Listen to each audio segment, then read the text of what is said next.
안녕하십니까? 안녕하세요. 평안함을 마음속으로 누리신 여러분을 하나님께서 귀한 은혜로 채워주시기를 간절히 바랍니다. 아멘.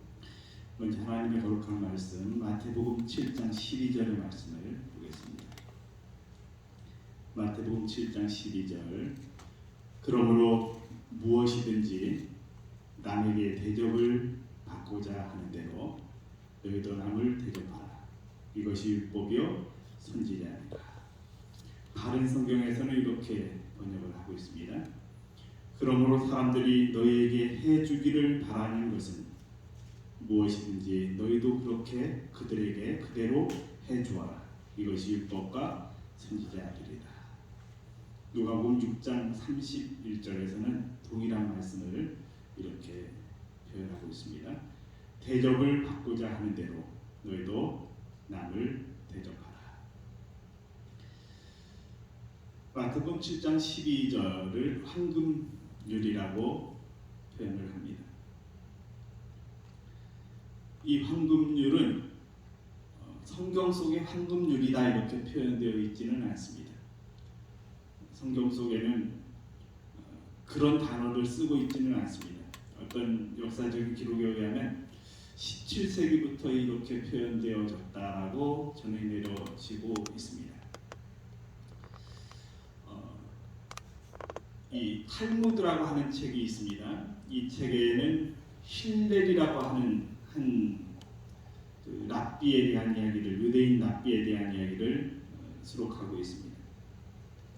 이분은 아마 그 예수님 시대에 있던 분이었던 것 같습니다. 예수님이 태어나셨을 때 한 60세 정도 됐고요. 80까지 살았습니다. 예수님이 20살 정도 되셨을 때 이분이 돌아가신 것 같습니다. 그 당시 유대인 사회에서 최고의 랍비로 명성을 떨치는 분이었는데요. 그가 태어나서 생활할 때는 아주 어렵게 생활을 했던 것 같습니다. 직업은 하루 벌어서 하루 사는 그런 품꾼의 삶을 살았습니다. 어떤 때는 그 하루 벌어서 절반, 이분은 이제 생활 패턴이 하루 벌어서 절반은 생활 자금으로 쓰고 절반은 학비로 쓰는데 썼다고 이렇게 알려져 있습니다.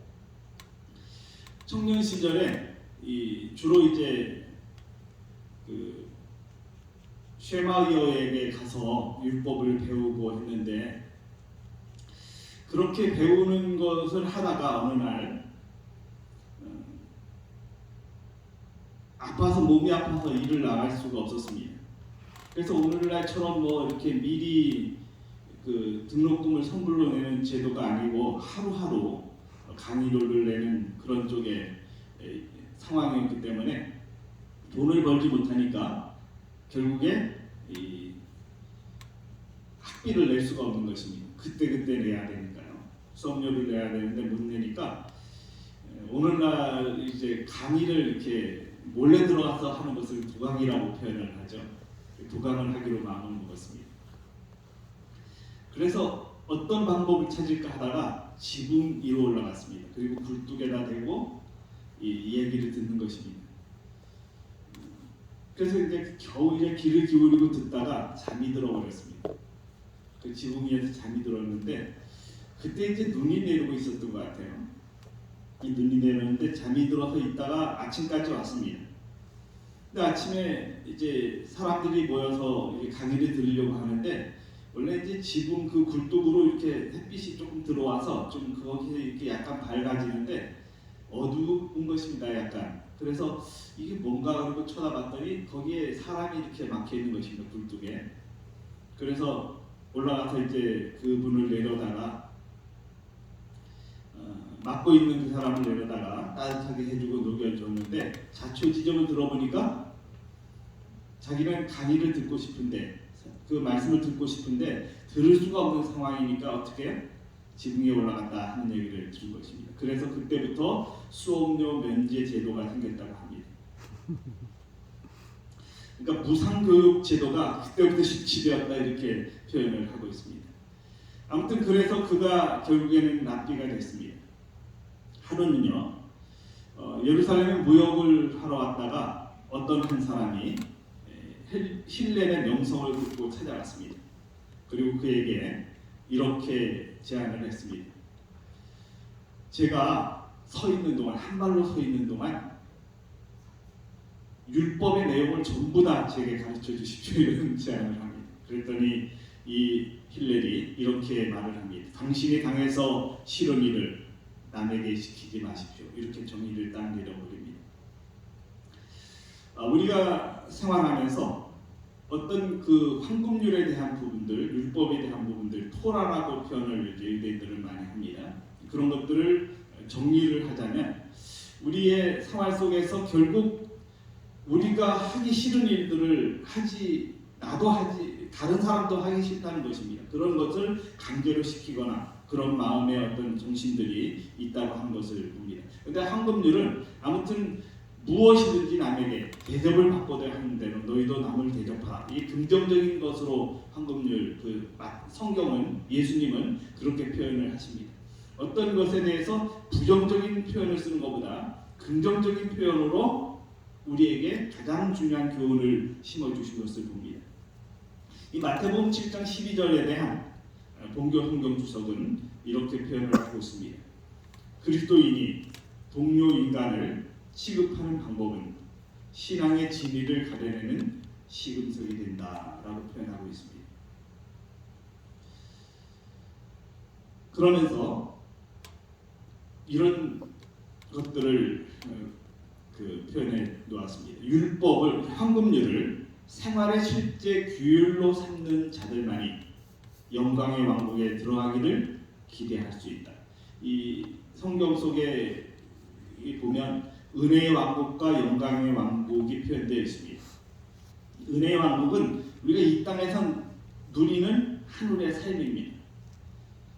지금 내가 누리고 있는 하늘을 그리워하는 마음과 하늘에 적합한 삶을 살아가는 것을 은혜의 왕국이라고 표현합니다.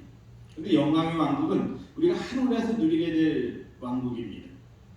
그런데 여기에서 말하고 있는 것은 이렇게 표현한 것입니다. 이 황금률을 실제 생활의 실제 규율로 삼는 자들만이 하늘에 갈 수 있다. 이런 표현으로 볼 수도 있습니다. 그러면서 이렇게 표현하고 있습니다. 동료 인간에 대한 우리 태도는 하나님에 대한 우리의 태도의 확실한 지표이다. 그렇게 말하고 있습니다. 그러니까 우리가 다른 사람에게 하는 행동은 누구와의 관계와 관련이 있습니까? 하나님과의 관계와 관련이 있다는 것입니다. 그리고 다음 말씀에 황금률은 다른 사람들이 우리를 위해 해주기를 바라는 곧 최고의 이기적인 마음을 취하여 그것을 다른 사람을 위하여 우리가 해야 하는 곧 최고의 이타심으로 바꾼다. 그러니까 결국 내가 받기를 원하는 그것에 초점이 맞춰진 게 아니라 우리가 뭐 하는 거예요? 최대로 다른 사람에게 베푸는 삶. 내가 그들에게 하는 행동이 아름다운 모습으로 바뀌는 것이 황금률의 목적인 것입니다. 그런데 이렇게 표현되어 있죠. 이것이 기독교 신앙의 절정이다. 이것이 그를 따르고 그의 이름을 지니고 사는 자들 속에서 살아남은 그리스도의 생명이다. 오늘 내가 주님을 정말 사랑하는 마음을 가지면, 주님을 사랑하는 마음이 내 속에 있으면 내 행동이 누구로 바뀌어지는 거예요? 예수님의 모습으로 바뀌어지는 것입니다. 그렇게 살아가는 삶에는 놀라운 축복과 은혜가 넘쳐남을 경험하게 됩니다. 실제로 성경에는 황금률이라는 단어가 나오지 않지만 일반적인 백과사전을 찾아봤더니 이렇게 표현을 하고 있었습니다. 그리스도 교회의 윤리관을 가장 정확하게 표현한 말로 17세기부터 황금률이라는 표현이 사용되었다고 알려져 있다, 이렇게 표현하고 있었습니다.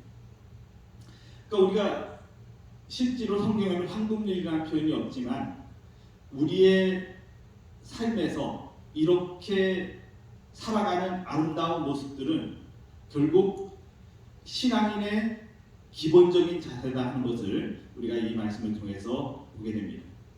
그래서 신뢰는 그 탈무드에서 이렇게 표현하고 있어요. 내가 싫어하는 것은 남에게도 하지 말라. 이것이 모든 토라이며 그 나머지는 이에 대한 주석일 뿐이다. 이렇게 표현하고 있습니다. 그래서 이 유명한 말을 좀 실린이 남겼는데요. 상대방의 입장이 되어보지 않고는 판단하지 말라. 당신이 당해서 싫은 일을 남에게 시키지 마십시오. 이렇게 표현을 했더니 3세기 로마 황제 세르투스 알렉산더가 이 힐렐의 이 말씀이 너무 좋아서 자기 거실에 이것을 걸어놓았다고 합니다. 성경엔 이제 원래 66권이 있고 또 다른 외경이 이제 전해 내려오는 외경이 있습니다. 그 외경 토비트라고 하는 책이 있는데 4장 15절에는 내가 싫어하는 일은 남에게 시키지 말라 이렇게 표현하고 있습니다. 역지사지란 말이 있죠. 먼저 상대방과 처지를 바꿔놓고 생각해보라는 의미입니다. 근데 이런 모든 것들은 다 이렇게 부정적인 시각이 약간씩 부정적이라기보다 좀 소극적인 것을 좀 다루고 있습니다. 즉 다시 말하면 황금률은 이 포괄적으로 긍정적인 것들이 많이 이렇게 포함되어 있고 넓은 범위에서 말하고 있다면 내가 싫은 일은 남에게 시키지 말라 이런 쪽으로 이 내가 싫어하는 부정적인 것들이 약간 좀 표현된 것들이 많이 있습니다. 그런데 황금률은 긍정적으로 말하는 것입니다. 내가 하는 대로 남에게도 대접을 받는다 이런 표현을 쓰고 있는 것입니다. 우리가 이것들을 보면서 오늘 우리는 결국에 우리의 생활 속에서 정말 하나님을 향한 아름다운 마음의 토대가 굳게 세워지는 것이 무엇인지를 다시 한번 기억해 볼 수가 있습니다. 영국의 엘프레드 대왕은 기독교의 원칙으로 나라를 다스리겠다 그렇게 마음을 먹고 황금률을 법과 법의 정의와 토대로 삼았다고 합니다. 우리는 대부분 우리가 어떤 생활을 하면서 피해를 안 주려고 노력하는 부분들이 많이 있습니다. 그런데 어떤 분들은 남에게 피해를 주는 것을 전혀 의식치 않고 생활하는 분들도 있습니다.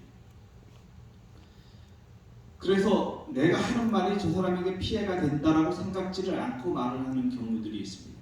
그런데 그리스도인들은 항상 예수님의 정신이 묻어나 있는 그런 삶을 살아가는 삶에는 그걸 의식적으로 남에게 피해를 안 주려고 하는 것보다 그들의 삶의 방식들이 피해를 안 주는 삶으로 변해가고 있는 모습들을 봅니다. 내가 무엇인가를 꼭 이렇게 해야 되겠다라고 결심하고 말하는 거, 행동하는 것이 아니라 그들의 삶 자체가 뭐예요? 그냥 그렇게 그 품성이 형성되어 가는 것입니다. 예수님을 사랑하는 자들의 마음속에. 그래서 내가 무엇인가를 해야 되겠다고 하는 의식이 아니라 그저 그들의 품성 속에서 흘러나오는 모습들은 저절로 예수님의 정신이 표현되는 것입니다.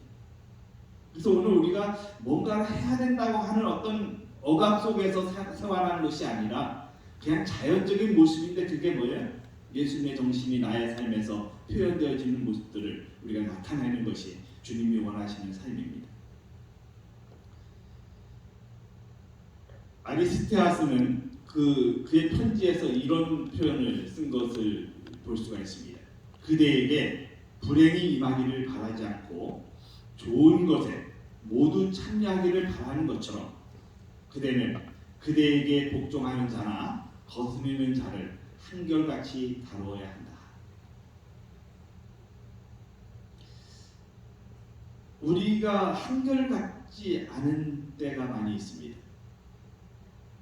나에게 좋은 일들로 이렇게 접근하거나 좋은 일들로 말하고 있는 사람들에 대해서는 좋게 반응을 합니다. 근데 그렇지 않은 경우에는 반응이 다르게 나갑니다.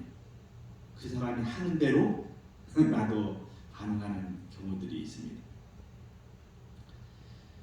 저는 뭐 선하게 살지는 못하지만 이 마음이 천성적으로 이렇게 막 다른 사람에게 피해를 주거나 이런 쪽이 좀 태어나면서부터 적었던 것 같습니다. 그래서 내가 이렇게 해야 되겠다 생각하는 것보다 그냥 저절로 이렇게 행동들이 나오는 때가 있는데요. 어떤 때는 제가 이제 약간 중고차를 몰고서 다녔습니다. 이 중고차가 어떤 때는 뭐 찌그러지기도 하고, 그럼 저는 그걸 그냥 이렇게 새 차가 아니니까 그냥 타고 다닙니다. 근데 어느 날 제 차를 어떤 분이 와서 박았습니다. 그때 박을 때 공교롭게도 찌그러져 있는 부분을 박았어요. 그래서 제가 그분에게 그냥 가십시오. 뭐 이게 원래 찌그러져 있기 때문에 별로 문제도 안 됩니다. 그렇게 보냈습니다. 근데 어느 정도 시간이 지나서 제가 어떤 전혀 다른 상황에서 다른 분의 차를 받게 됐습니다. 근데 그분이 저에게 이렇게 딱 내려서 보더니 아유 살짝 그냥 이렇게 페인트만 묻었네요. 그냥 가십시오. 이렇게 하시더라고요. 또 동일한 사람에게 어떤 것을 받지는 않았지만 제가 그 했던 대로 이렇게 반응이 오는 것을 보면서 참 감사한 때가 있었습니다. 요즘 같으면 조금만 이렇게 막 페인트가 묻어도 크게 잘못된 것으로 해서 뭐 범법값을 다 받아내고 하는 때가 많이 있습니다. 근데 그렇게 반응하시는 분의 모습을 봤어요. 어떤 때는 제가 이제 옛날에 핸들기아가 있어요. 그 이제 옛날 분들은 그런 핸들기아를 많이 이렇게 사용하셔서 운전을 하신 적이 있으시겠죠. 핸들기아가 어떤 때는 기아가 잘 안 들어갑니다. 이 말뚝기아하고 틀리게 핸들기아는 아주 좀 잘 안 들어가는데 제 차가 좀 그런 상태였어요. 핸들기아를 넣었는데 이게 백이 들어가 버린 것입니다. 그래서 이제 출발을 하려고 했는데 뒤로 가버렸어요. 그래서 어떤 차를 제가 박았습니다. 근데 거기 여자분이 타서 운전을 하고 있었는데 이분이 딱 제가 아우 내려가지고 죄송합니다 그랬더니 이분이 하고 있으시면서 아니 왜 뒤로 오세요? 그랬더니 뭐 별로 뭐 문제도 없네요. 가세요. 그래가지고 왔던 적이 있습니다. 이제 이런 경험들이 자주 생기는 때가 있습니다. 어떤 사람들은 막 그걸 받아내려고 하지만 어떤 사람들은 그냥 너그럽게 보내주고 하는 모습들을 봅니다.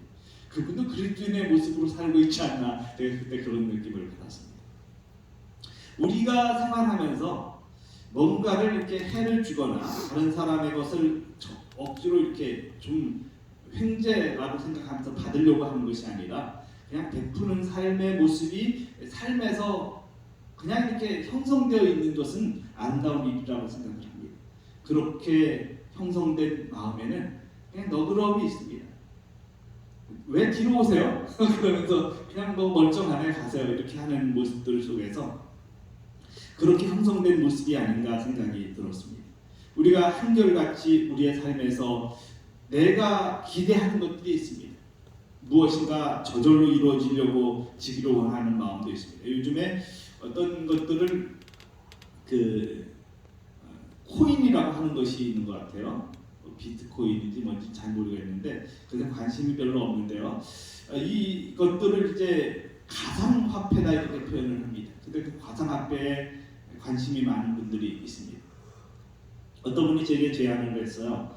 제가 요새 수익이 많이 나는데 이거 한번 해보십시오. 저는 관심이 없거든요. 그게 1억 천금이 생겨도 저는 하고 싶지 않습니다. 그냥 그 순간 그렇게 말을 했습니다. 근데 요즘에 그런 것들을 서슴없이 하는 모습들을 봅니다. 어떤 분이 이런 말을 했습니다. 노름하고 그게 상황적으로는 좀 비슷한 것 같은데 이렇게 말씀을 하시더라고요. 다른 사람이 많이 참여를 해야 내가 딸 수 있는 것들이 노름인 것 같아요. 노름도 저 안 해봐서 잘 모르겠는데 원리가 그런 것 같습니다. 근데 그런 것들도 비슷한 현실로 가고 있는 것을 봅니다. 그게 옳고 그런 것을 제가 말하려고 하는 것이 아니라 우리의 삶에서 자주 이렇게 뭔가 내가 노력하지 않고 얻으려고 하는 심리들이 좀 있다고 하는 것입니다. 좀 그렇게 바람직하지 않다는 생각을 좀 가질 때가 많이 있습니다. 산상보온이라는 정말 하나님을 정말 사랑한 여인 엘렌 G. 화이트는 그에 대해서 이렇게 표현을 하고 있습니다. 우리는 타인에 대한 우리의 의무의 기준을 우리에 대한 그들의 의무라고 생각하는 것에서 찾는다. 다른 사람들과 교제할 때는 그들의 처지에 서도록 하라. 그들의 감정과 그들의 고충과 그들의 실망과 그들의 기쁨과 그들의 슬픔에 들어가라. 자신을 그들과 동일시하라. 그리고 그들과 처지가 바뀌었을 때 그들에게 대접을 받고자 하는 대로 그대로 그들에게 행하라. 이것이 성실의 진실한 법칙이다. 저는 병원에서 고충 처리 상담을 합니다. 자주 이제 어떤 것들에 대한 것들을 요청하시는 사례들이 있습니다. 근데 제가 이렇게 그것들을 들어보면 제가 즉시로 이렇게 해결을 해드릴 수 없는 상황들이 좀 있습니다. 그럴 때 제가 그분의 이야기를 다 들어드리고 그분에게 이렇게 어떤 상황적으로 저희가 이것을 꼭 해드리고 싶지만 그렇지 못한 상황에 대한 것들을 좀 이렇게 열거를 해드립니다. 근데 그렇게 말씀을 드리고 나면 정말 신기하게도 그분이 해결을 전혀 본 것도 없고 전혀 그것에 대해서 저희가 뭐 도와드린 것도 없는데도 한 70% 80% 정도는 해결된 듯한 느낌으로 이렇게 감사하시는 모습을 봅니다. 돈이란 문제도 그거 안 돼요 라고 말하는 것과 그게 왜 안 되는지에 대한 그 이야기를 좀 들려드리는 것과는 전혀 다른 상황을 만나기도 합니다. 우리가 이제 여기 주차장이 있습니다. 그 주차장에 다른 분들이 이렇게 와서 차를 세우기도 하고 또 어떤 분은 차를 세워놓고 며칠씩 전혀 운행도 안 하는 경우들이 있습니다. 어떤 분이 차가 이렇게 좀 긁힌 것 같아요. 좋은 차인데요. 그래서 그것을 긁힌 것을 이제 좀 봐달라. 근데 한 열흘치를 봐달라고 말씀을 하셨습니다. 저희가 그 열흘치를 보는 것들이 너무 방대하잖아요. 제가 그분에게 이제 방문을 드렸습니다. 그리고는 이게 저희가 이제 이것만 보고 있는 게 아니라 좀 다른 일도 또 하면서 틈틈이 이걸 보는 것이라 저희가 열흘치를 받는 것은 정말 힘이 듭니다. 그래서 최근 것부터 이렇게 내려가면서 좀 받으려고 하는데 시간이 걸리더라도 이해해 주시면 좋겠습니다. 그렇게 말씀을 드린 적이 있습니다. 우리가 어떤 것들을 이야기할 때 그렇게 말하는 것과 그거 안 됩니다. 열흘치인데 그게 무슨 우리가 능력도 안 되고 그렇게 할 수도 없습니다. 이렇게 말해버리는 것과는 다른 결과들이 온다고 하는 사실들을 느낍니다. 그래서 처음에는 이제 좀 화를 내셨는데 나중에는 그렇게 설명을 드리니까 알았습니다. 기다리겠습니다라고 해주시는 모습을 봤습니다. 모든 것들은 우리가 하는 대로 되돌아오는 경우들이 많은 것을 봅니다.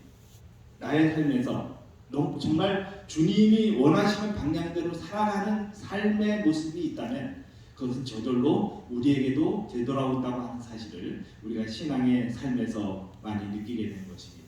산상본 135쪽에 이런 말씀이 있습니다. 황금률은 진정한 친절의 원칙이며 예수님의 생애와 성품에서 가장 잘 나타난다. 마음속에 그리스도께서 거하시는 자들은 거룩한 분위기로 둘러싸일 것이다. 그들의 순결한 흰옷은 여호와의 동산에서 풍기는 향기가 될 것이다.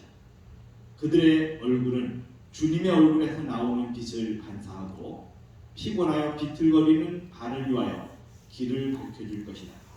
무엇이 완전한 품성을 이루는지 확실히 아는 사람은 반드시 그리스도의 동정과 친절을 나타내게 될 것이다.